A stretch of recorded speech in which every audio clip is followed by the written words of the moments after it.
Voltando aqui, então. Suponhamos que eu tenho uma empresa, eu tenho duas empresas. Uma, que é a distribuição dos seus salários, segue uma simetria à esquerda. E uma outra empresa, que é a distribuição dos seus salários, segue uma simetria à direita.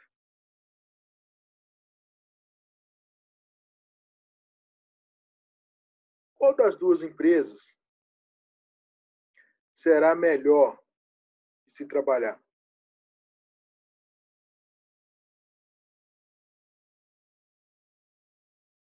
A que tem a simetria à esquerda ou a simetria à direita?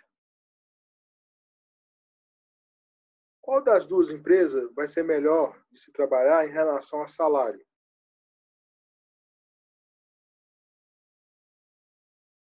A direita? A esquerda? Por quê?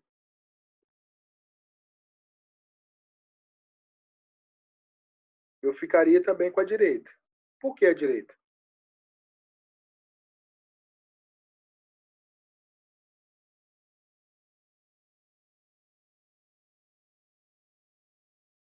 Então, olha só.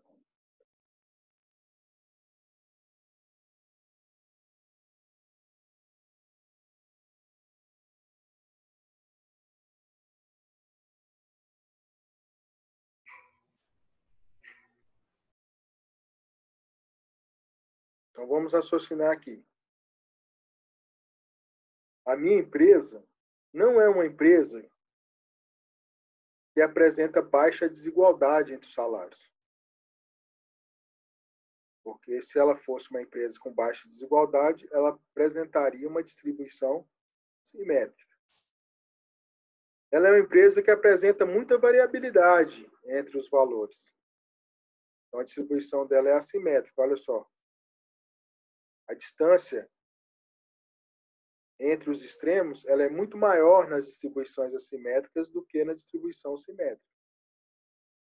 Então, realmente, a empresa tem uma alta variabilidade nos salários.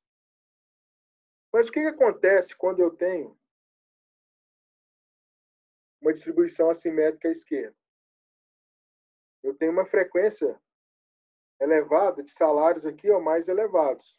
Minha moda ela está mais à minha direita. A moda é elevada. Só que a frequência não me diz muita coisa. Vamos supor que eu tenha 100 salários diferentes e 2 iguais. Então, a minha frequência aqui são os 2 iguais. Mas eu tenho 100, outros 98 diferentes. Então, a minha moda não pode ser avaliada sozinha.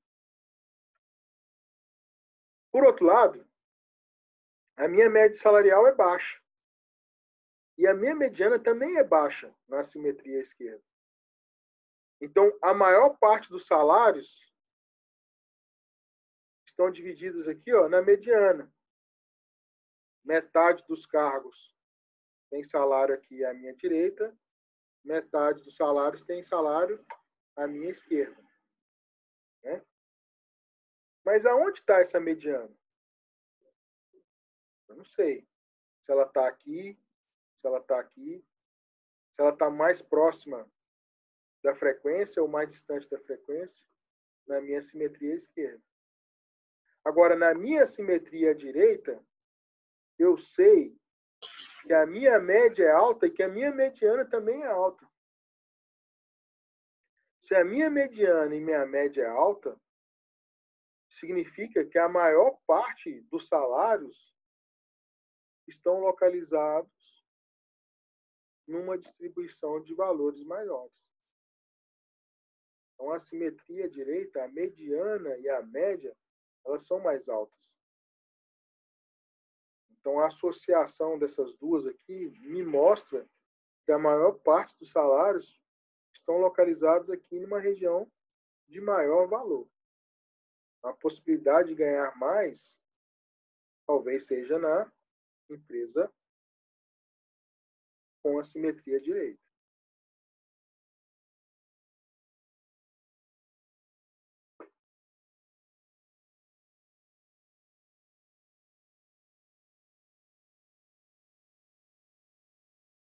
Tá? Pessoal, difícil de entender? Olha só, eu tenho que observar as caudas da minha curva. Então, vamos voltar aqui na simetria à esquerda. Preste atenção. Na simetria à esquerda, a minha cauda de valores mais baixos é longa. Tá vendo aqui? Então, o valor que mais se repete, que é o ápice da minha curva, é a minha moda. Os valores de mediana e de média são menores do que a minha moda e podem estar localizadas em valores aqui muito baixos, a depender do número de amostras que eu tenho aqui, do número de dados que eu tenho. Agora vejam aqui a distribuição assimétrica à direita. Na distribuição assimétrica à direita, a cauda é mais longa à direita, numa região onde são maiores os meus valores dos dados. Se a minha moda na distribuição à direita ela é menor do que a mediana e do que a média, isso significa que a minha mediana e que a minha média estão localizadas em regiões onde os valores dos meus dados são maiores. Se a minha média e a minha mediana são valores maiores, isso indica que a maior concentração dos valores estão aqui na faixa de valores mais elevados. Tá?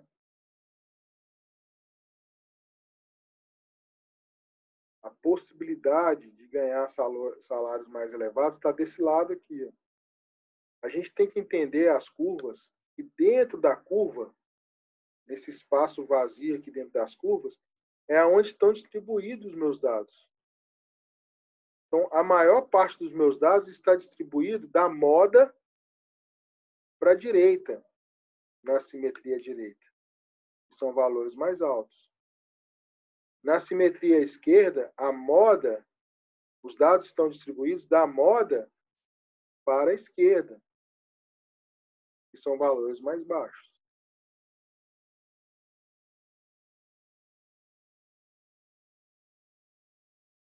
Sim ou não, pessoal? Bom, então o ideal é que a minha amostragem tenha uma distribuição simétrica. A maior parte dos meus dados estejam distribuídos numa frequência em torno da mediana, que é igual à média, que é igual à moda. Tá? Quando a minha distribuição dos dados em torno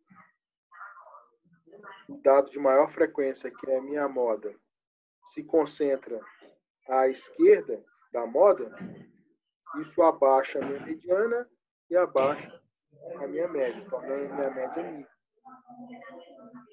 Quando os dados se concentram à direita da minha moda, isso eleva a minha mediana e eleva a minha média, fazendo com que eu tenha valores maiores, então, de média e mediana.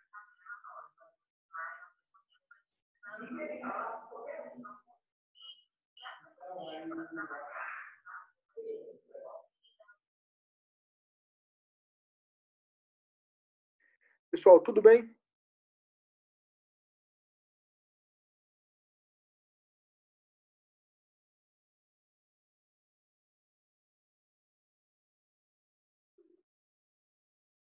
Bom,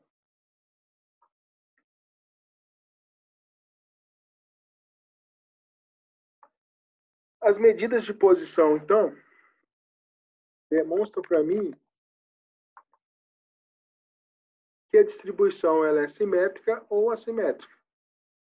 Que a maior parte dos meus dados estão localizados em valores mínimos, em valores máximos ou em valores médios. Tá? Agora, se esses dados possuem alta variabilidade ou não, eu utilizo dados de dispersão. Então, observem aqui, ó. No número 1, eu tenho aqui 75 centímetros. Cada pontinho desse aqui equivale a um dado que está próximo a 75 centímetros. Então, esses dados aqui, ó, estão girando em torno desse valor 75. Suponhamos que 1 e 2 seja uma distribuição simétrica.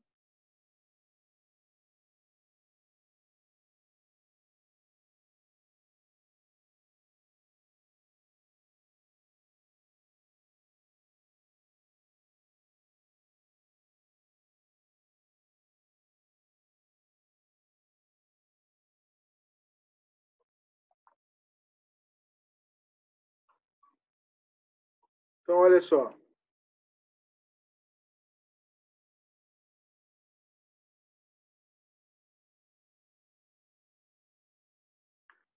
Essa curva inicial aqui, equivalente à distribuição 1. E essa outra curva aqui, equivalente à distribuição 2. Mesmo que as duas tenham, por exemplo, a mesma moda, a mesma mediana e a mesma média, vejam que os valores que levaram a esse cálculo, eles estão menos espaçados no 1 do que no 2. Ou seja, a dispersão dos valores em torno aqui do meu 75, ela é maior no 2 do que no 1. Essa dispersão maior no 2 aqui me diz, então, que esses dados eles possuem uma maior variabilidade. Eu posso ter até a mesma média, só que eu tenho uma variabilidade muito diferente entre os dois. Tá? Então, as medidas de dispersão elas vão me indicar essa variabilidade dos meus dados. Olha aqui, ó.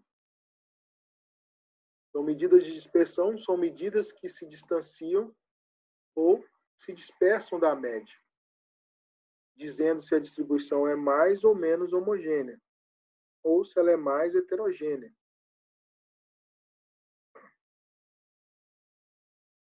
Então, ó, todas as distribuições aqui são distribuições simétricas. Verde, azul, vermelha. Possuem uma simetria.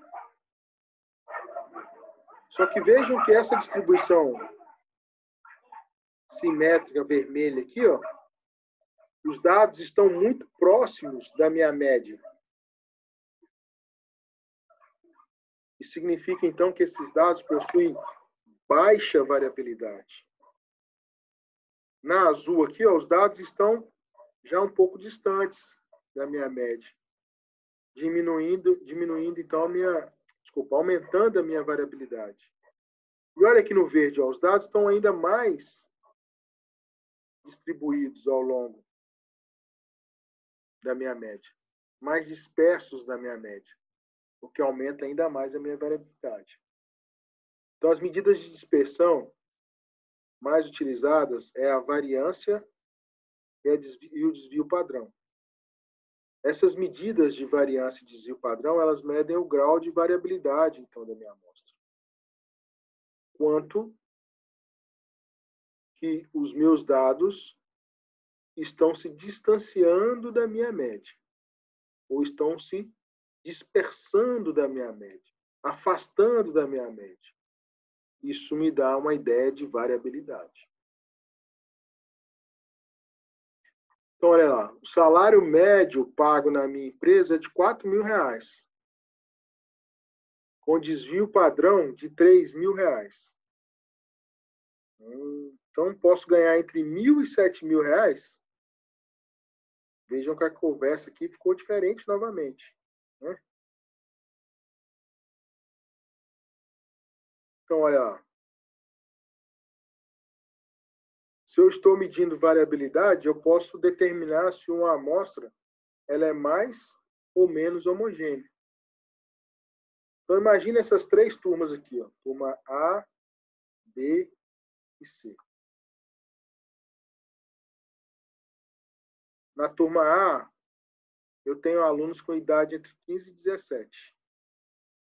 Na turma B, eu tenho alunos de idade de 14 a 18. Na turma C, eu tenho alunos de idade de 14 a 20. Todas as três turmas têm 21 alunos, distribuídos em frequências diferentes. Se eu pegar aqui e fizer a média da idade desses alunos, as três turmas têm a mesma média. Então, a média não vai dizer muita coisa, né? Agora, se eu fizer a variância e o desvio padrão. Olha só. Na turma A, eu tenho a idade de 15, 16 e 17. Tem a frequência de 3 alunos com 15, 15 com 16 e 3 com 17.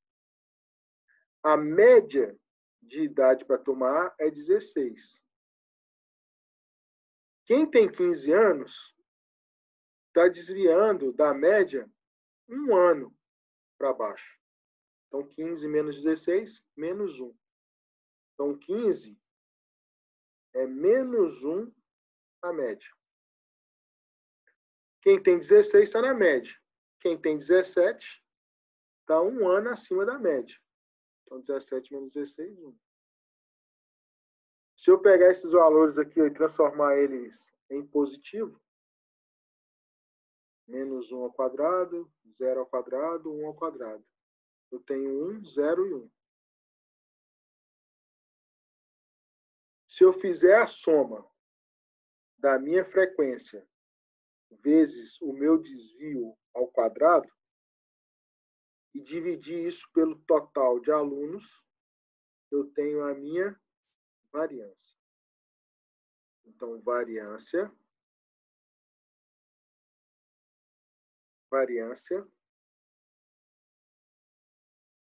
é a soma da multiplicação da minha frequência absoluta vezes o quadrado do meu desvio da média. Então, aqui eu calculei o desvio da média, aqui o quadrado do desvio. 3 vezes 1, 15 vezes 0, 3 vezes 1. Dividido por 21 está me dando uma variância aqui de 0,28 anos ao quadrado. Se eu tirar a raiz quadrada da variância, eu tenho o meu desvio padrão. Então, o meu desvio padrão é de 0,53 anos. Se eu pegar a turma B e fizer a mesma coisa, olha só, a média é 16. Qual que é o desvio da média? Ora, 3 alunos tem 14.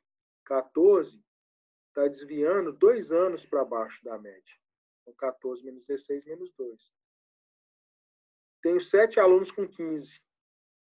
15 está desviando 1 ano para baixo. 15 menos 16 menos 1. E assim sucessivamente. Se eu pegar esses valores e elevar ao quadrado, ora, 4, 1, 0, 1, 4. Se eu pegar agora a minha frequência absoluta, multiplicar pelo meu desvio ao quadrado e somar esses valores, 3 vezes 4, mais 7 vezes 1, mais 1 vezes 0, mais 7 vezes 1, mais 3 vezes 4, e dividir pelo número total de alunos, eu tenho a minha variância. 1,81 anos ao quadrado. E aqui, se eu tirar a raiz quadrada, eu tenho 1,81 raiz 1,84 anos, que é o desvio padrão. Se eu fizer a mesma coisa para a turma C, eu vou achar 4,95 anos, 2,22 anos. Ora, mais importante do que mostrar para vocês esse cálculo é que vocês observem que a medida da variância é uma dispersão em torno da média. Olha aqui, ó. quando eu faço o desvio da média, eu calculo esse desvio da média na terceira coluna da minha tabela aqui, eu estou utilizando o desvio da média para calcular a minha variância e depois o meu desvio padrão. Se a gente observar na turma C aqui, ó, a turma C tem alunos de 14 a 20 anos, sendo que a média de... Então, se tem alunos de 14 a 20 anos e a média de 16, há uma variabilidade maior da idade desses alunos na turma C. Isso é fácil de perceber visualmente. Porque o número de dados é baixo, né? Porque os valores são inteiros. Mas se eu tivesse aqui 1.000, 2.000, 3.000 dados, eu não perceberia isso apenas olhando. Eu teria que calcular a variância e o desvio padrão. E aí aquele conjunto de dados que tem menores valores de variância e menores valores de desvio padrão são os dados que têm menor variabilidade. Então, os dados que têm menor variância e menor desvio padrão desviam menos da média, estão mais próximos da média, possuem menor variabilidade. Sim ou não, pessoal?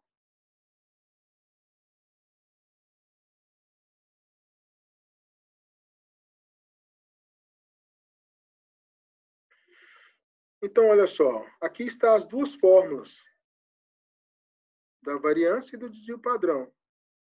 A variância, muitas vezes apresentada por V maiúsculo, por S quadrado, ou uma letra grega aqui, sigma ao quadrado, é o somatório, então, do quadrado do desvio da média vezes a frequência absoluta, dividido pelo número total de amostras. Foi isso que nós fizemos aqui, ó. Desvio da média elevado ao quadrado vezes a frequência absoluta, seu somatório, dividido pelo número de amostras. E o desvio padrão é a raiz da variância. O que acontece, então, pessoal, é que se os dados de variância e desvio padrão eles forem elevados, setinha vermelha aqui, ó, eu tenho heterogeneidade dos dados. Quanto maior essa variância, maior o desvio padrão, mais heterogêneos são os meus dados. Maior será a minha variabilidade. Quanto menor for o meu desvio padrão e a minha variância, maior será a minha homogeneidade dos meus dados. Menor será a minha variabilidade. Tá? Então, dados mais homogêneos são dados com menor variância e menor desvio padrão. Sempre. E se eles são mais homogêneos, significa que eles refletem bem a minha população. Significa que um determinado tratamento tem uma boa eficiência.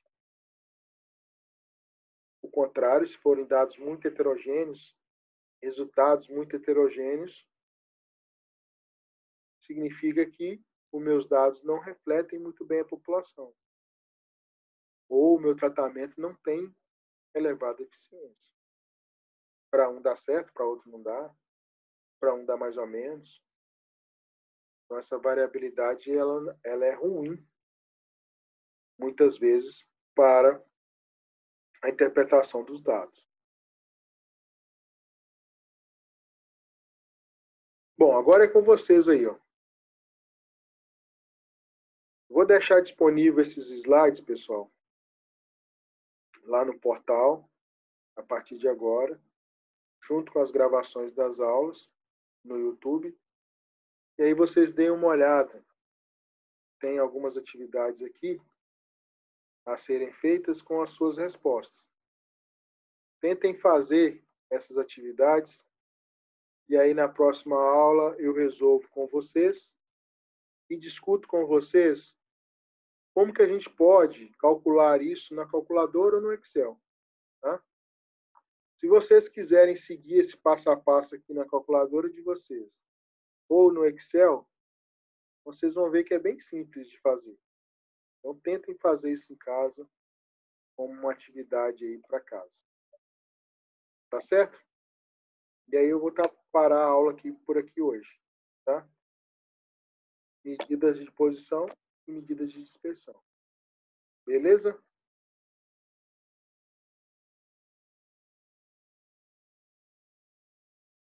Eu que agradeço.